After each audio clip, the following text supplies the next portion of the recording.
Hi, I'm Alex Kaloostian. I'm a full-time instructor out of our Future Media Concepts Boston office, and I'm going to show you a couple tips in Mac OS X Snow Leopard. Now, if you've ever used a Mac before, you've probably used the dock. That's the bar at the bottom of your screen where you store all of your recently used applications. Now, you're going to notice far over to the right is a dotted dividing line. Applications can be stored to the left. Files, folders, and internet bookmarks can be stored to the right. All I need to do is go to my Applications folder, choose an application that I think I'll be using a lot, drag it down to the dock, and it'll be saved for later. Now, if you launch an application that's not stored in the dock, that's going to pop up in the dock as well. The difference is, when you quit an application that was already in the dock, it will remain. But if you quit an application that's not normally stored in the dock, it will go away. If you decide you actually want to keep that application in the dock after all, you can right-click it or control-click it and choose Keep in Dock. Furthermore, if you want to remove an application from the dock, simply drag it out and let it go, and it'll disappear in a poof of smoke.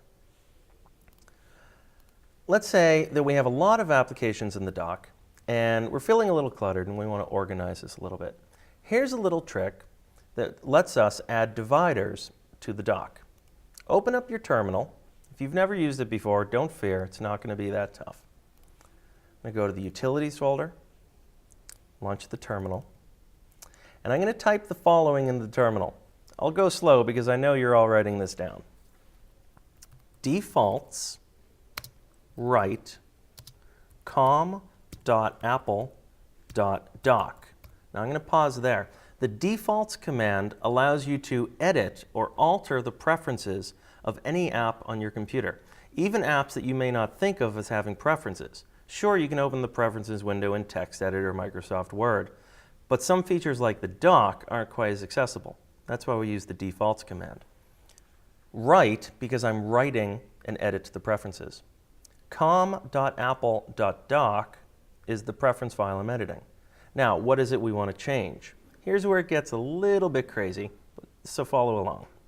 Space, persistent, hyphen, apps. Space, hyphen, array, hyphen, add. So we're adding an array to this preference file. And what are we adding? Space, single quote, curly bracket, double quote, tile, hyphen, type, double quote, equals, double quote, spacer, hyphen, tile, double quote, semicolon, curly bracket, single quote. Now that's the whole thing. And if you didn't catch all that, that's okay. You can easily find this little bit of code on the internet and just copy and paste it. Do a Google search for transparent dock divider. Now I'm going to hit return, and nothing happens. It's kind of underwhelming, but that's the way the terminal works. If you do something correctly, it doesn't say so. You only get an error message if you've done something wrong. So actually, this is a good sign. But the thing is, looking at my dock, I still don't see a divider. That's because I need to restart the dock. And to do that, I need to force quit it. So I'm going to type kill all space dock. Notice the capital D in dock. The terminal is case sensitive. There's no such thing as a lowercase d dock. Hit return. The dock disappears, but it comes right back. And now have a look at the right side of your dock. There's an invisible space here. You can click that space and drag it just as if it were an app. Now I'm going to put it here after my Adobe apps. I have a bunch of Apple apps as well, so maybe I'll put a divider there also. I'm going to go back to the terminal. Now, you might be rolling your eyes thinking that you're going to have to type all of that again. But the terminal remembers all of your commands. All you have to do is hit the up arrow. Well, that was the last command. But what about the one before that? I'll hit the up arrow again. There's my crazy defaults command. Hit return. Tap the up arrow a couple times and kill all the dock again. And when it comes back, you'll have another divider.